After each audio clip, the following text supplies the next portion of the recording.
Wali Kota Semarang Hendrar Prihadi menegaskan jika ada masyarakat yang tak masuk skema bantuan sosial dari pemerintah di Kota Semarang, tetap akan mengupayakan mendapat bantuan melalui skema bantuan sosial dari swasta.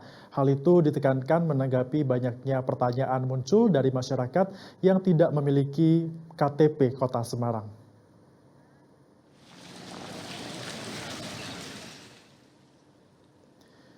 Bantuan selama masa pandemi COVID-19 dengan total 339.000 paket di bulan Mei 2020 belum termasuk bantuan dari sosial dan juga swasta. Wali Kota Semarang optimis besarnya dukungan bantuan sosial dari swasta kepada pemerintah Kota Semarang mampu mengcover kelompok masyarakat yang belum tersentuh bantuan. Dukungan dari pihak swasta pun terus mengalir. Adanya warga masyarakat yang belum menerima bantuan pada bulan April lalu. Hendy ingin hal tersebut tidak terjadi lagi.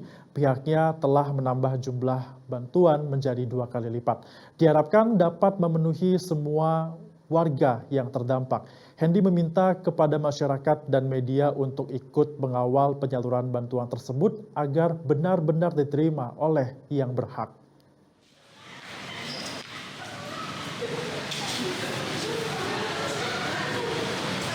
Yang terkena dampak itu akan merasakan manfaatnya lebih baik dan lebih merata dibanding bulan April yang lalu.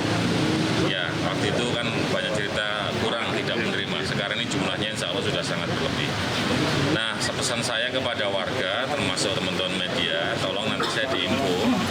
Kalau kemudian ditemukan ada duplikasi penerima anggaran, terima bantuan dari Pemkot, terima bantuan dari provinsi, terima bantuan dari CSR, nah itu saya tolong diinfo alamatnya di mana supaya nanti lurah maupun RT RW-nya bisa saya tegur untuk dicarikan sebuah solusi yang lebih baik.